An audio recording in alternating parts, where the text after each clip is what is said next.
बात एक छोटे से शहर सीतापुर की है। वहां का वातावरण शांत, लोग सादगी पसंद और दिल से जुड़ने वाले थे। ऐसे ही एक मोहल्ले में रहते थे रमेश त्रिपाठी, एक सेवानिवृत्त अध्यापक, और उनकी पत्नी सावित्री देवी।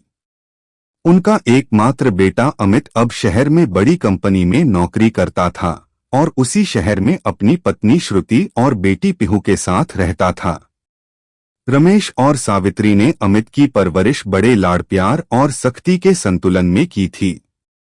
उन्होंने हर वह कष्ट सहा जो एक मध्यम वर्गीय पिता अपने बेटे के भविष्य के लिए उठाता है। जब अमित आईआईटी में चुन लिया गया था तो रमेश ने अपनी पत्नी के गहने तक गिरवी रख दिए थे। समय बीता, अमित की नौकरी लगी, शादी हुई, बच्ची हुई। लेकिन जैसे जैसे वह तरक्की की सीढ़ियां चढ़ता गया, माता पिता की आवाजें धीमी होती गईं। पहले हफ्ते में 2 बार फोन आता था, फिर सप्ताह में 1 बार, और अब महीने में 1 कॉल, वो भी औपचारिक। कैसे हो पापा? मम्मी की तबीयत ठीक है न? हाँ हाँ, हम सब ठीक हैं। अच्छा, मीटिंग है, बाद में बात करता हूँ। यही बन गया था नियमित संवाद। सावित्री को पोती की बहुत याद आती थी। हर बार कॉल पर कहती, बेटा कभी पिहू को लेकर घर आ जा, बहुत दिन हो गए। लेकिन अमित हंसकर बात टाल देता, मम्मी टाइम नहीं मिलता, श्रुति की छुट्टियां नहीं हैं। एक दिन सावित्री ने कांपते हाथों से अमित को एक चिट्ठी लिखी। उसमें उन्होंने सिर्फ इतना लिखा, बेटा बूढ़ी आंखें अब तेरे लिए तरसती हैं। तेरे बिना ये आंगन सूना लगता है। एक बार आ जा, सिर्फ एक बार। उन्होंने चिट्ठी डाक में भेजी और रोज डाकिये से पूछती, कोई जवाब आया? लेकिन न कोई जवाब आया, न कोई फोन। एक दिन रमेश की तबीयत बिगड़ गई। अस्पताल में भर्ती करना पड़ा। इलाज के दौरान उन्होंने सिर्फ एक बात कही, अगर अमित होता तो शायद। सावित्री ने अमित को कई बार फोन किया, मैसेज किया, लेकिन कॉल उठी नहीं। एक हफ्ते बाद जब रमेश घर लौटे, उनकी आंखों में एक गहरी खालीपन थी।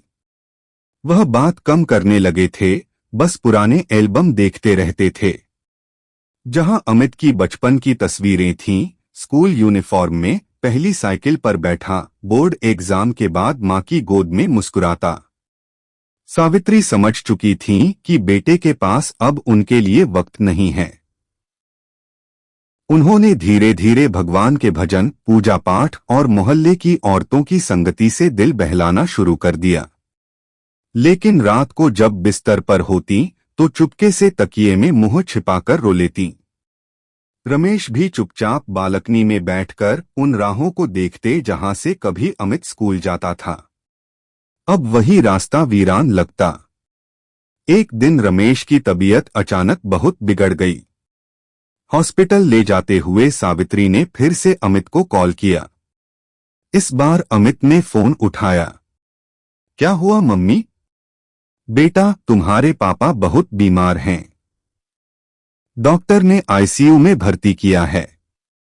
आ जाओ बेटा, पापा बार बार तुम्हारा नाम ले रहे हैं। मम्मी मैं अभी बहुत बिजी हूं, एक बड़ा प्रोजेक्ट है। देखो मैं कोशिश करूंगा अगले हफ्ते आ जाऊं। सावित्री स्तब्ध रह गईं। उस रात रमेश ने आखिरी सांस ली, बिना अमित को देखे। शवदाह के समय सावित्री के चेहरे पर कोई आंसू नहीं थे, वह बस खामोश थीं। मोहल्ले वालों ने देखा कि वह न किसी से बात कर रही थीं, न कुछ खा रही थीं। एक सप्ताह बाद अमित आया, सफेद कपड़ों में, आंखों में पश्चाताप लिए। मम्मी पापा चले गए, मुझे माफ कर दो, मैं नहीं आ सका। सावित्री ने सिर्फ एक बात कही, बेटा मौत का दुख उतना नहीं होता जितना अपने जिंदा रहते अपनों की बेरुखी का होता है।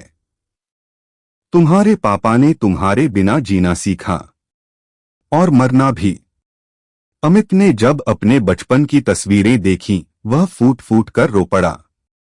उसे याद आया जब एक बार वह स्कूल में गिर पड़ा था तो उसके पापा स्कूल छोड़ सब कुछ छोड़कर उसे अस्पताल ले गए थे।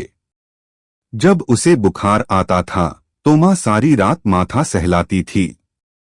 और आज जब वही माता पिता बुढ़ापे में उसे पुकारते रहे, वह बिजी था। उसने अपने ही घर में अपने हाथों से एक ऐसी दीवार खड़ी कर ली थी जिसे अब पछतावे के आंसू भी नहीं ढहा सकते थे। हम अपने परिवार के लिए भागते हैं, दौड़ते हैं, तरक्की की सीढ़ियां चढ़ते हैं, पर उस सीढ़ी का आधार जिन लोगों ने बनाया, जब हम उन्हें भूल जाते हैं तो सबसे बड़ी भूल वही होती है। कभी कभी गैरों से नहीं, सबसे गहरे जख्म अपनों से ही मिलते हैं, क्योंकि भरोसा, मोह और उम्मीद वही होती है। परायों की चोट तन पर लगती है, मगर अपनों की चोट आत्मा को चीर जाती है। क्योंकि जिन्हें दिल में रखा वही जब अनदेखा करें तो इंसान टूटता नहीं, बिखर जाता है।